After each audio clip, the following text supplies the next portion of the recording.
From the 1st of November, GP record access is meant to be starting in terms of what's called accelerated or prospective record access, depending on which term you use. The BMA have now released their guidance in terms of what they feel that needs to happen, and in this episode we're going to cover that for you. And if you want to act on this, you've got to be really quick, because you've only got a few days left. Let's take Enhance Your Primary Care and Learning.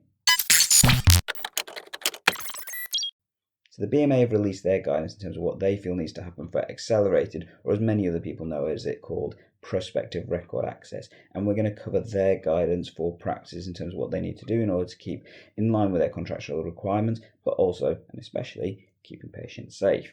Let's have a look at the guidance itself, shall we?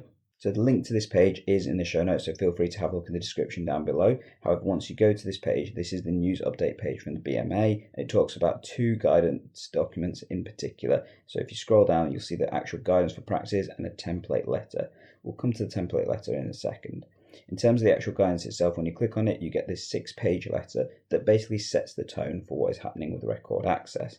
It talks about the fact that this is an action that's being taken by NHS England to start opening records, and actually for many practices this may be appropriate and they're in the right place to do so. However, what they do recognise is the significant workload that comes with this action, and that at this point in time for general practice in particular, it may not be feasible for practices to do that effectively. It does also then talk about the issues, in particular in terms of the necessary safeguards and stuff that need to be in place for data, and in particular about this concept of redaction. So redaction is hiding part of the record when it is appropriate to do so. So for example, in particular, this may be in safeguarding situations, third-party data where you don't have permission to share that data, and in line with data governance rules, that's appropriate to do so, and the patient shouldn't be able to see that information. However, unfortunately, the systems that we have are not smart or intelligent enough to be able to redact or hide particular parts of entries. It's part of an entry. It's basically a whole entry or nothing. And that's a key issue. Say, for example, if you've got a telephone number or a name, for example, that the patient shouldn't be able to see because they do not have permission to share it or that kind of stuff, then you can't block that part out. In order to then actually do this appropriately, then, as I mentioned, you have to block out the whole part of that entry and stuff, and that raises the question of the validity of stuff and things. It comments briefly about what is able to be shared, although I know there's many questions across different parts as to what that could be and stuff. And also it talks about the need for copying that information across when patients potentially move, and that's what it talks about in the clinical safety concerns. So one of the key issues is that when patients move practices, any redactions that have been put in by a practice are automatically cleaned off the records, because again the system providers don't have the ability to prevent that from happening. That is a key issue. It is also important to note that one of the things it talks about is that different access codes and stuff may be relevant. So for example, many patients share their phones with other people, give them access and stuff. By doing this, and because there hasn't been public knowledge campaign to share this information, that patients may not be aware that they could potentially be sharing their medical information without realizing it and stuff. This is definitely relevant in safeguarding situations, but also just in general public situations as well. The legal background, it's important to note that general practice are data controllers under the lines of the Data Protection Act in 2018, and it sets out that responsibility and why actually this may need some care and attention by practices currently. So what are the options? Well, it talks about this on page 4, and effectively it comes down to a few different ones. Because of the fact that currently only TPP System 1 and EMIS are the systems that are able to allow prospective record access, most of the guidance applies to practices covered by those two systems.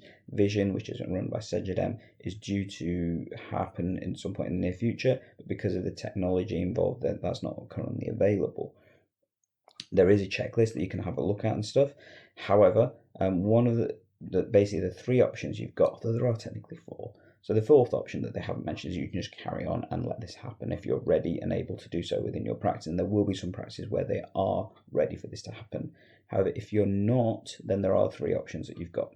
Option 1 is write a letter to the system provider saying that you wish to have this switched off. And as I mentioned, this needs to be done very quickly because that letter needs to be with the system providers, TPP or EMIS, by the 31st of October. So given the fact we're 4 days away from that and there's a weekend, that needs to happen fairly quickly. The template letter is included, and that's the link you saw before. It's a simple letter and stuff, and you just need to put your details in, and where to send it is on page 4 of this document, as you can see here.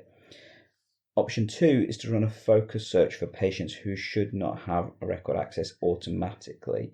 And that's, for example, situations of safeguarding, situations where there's vulnerabilities like patients with learning disabilities, proxy record access, that kind of stuff. And there are searches available. Different providers have been able to do that. So companies like Redmore Health, Ardens, Primary Care IT, that kind of stuff. There are some really good searches out there, and there's a link to some of the searches that you can potentially run available. You may need to create these yourself, though, if you don't have access to those other providers.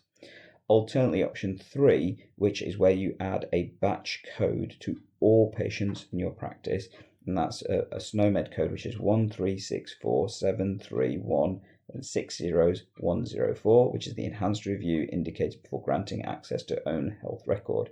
Important note, this won't stop people who already have online access from continuing to see their records, but anybody new moving forwards won't be able to unless that record has been reviewed and then authorized and accessed from there. Those are your main options and stuff. It does comment about the fact that by doing this delay, you're still complying with contractual requirements. It is possible NHS England may see the earlier option of option 1 as a breach of contract because they have made this a contractual requirement to share records with patients. And it'll be interesting to see what happens at that point, although the BMA have made it quite clear they do not feel that that's the responsibility of the practice to bear, because actually their responsibility as data controller trumps that of their contractual requirement in this situation. There is plans to then look at what happens moving forward. NHS England have made it clear that they plan to also enable historic access from next year, which will be an interesting part because the amount of work involved in that is considerably higher and more in detail. But what do you think? There are various options you can take, and I'm keen to know what you think and which actions you'll be taking as a practice. Additionally, if you want help with understanding some of this stuff, well, check out this video right here that shows you how to redact information in System 1. Alternatively, if you're ready for all of this, or you've got to a point where you are now ready, then feel free to share this video with your patients, which shows them how to access their information through the GP records through the NHS app.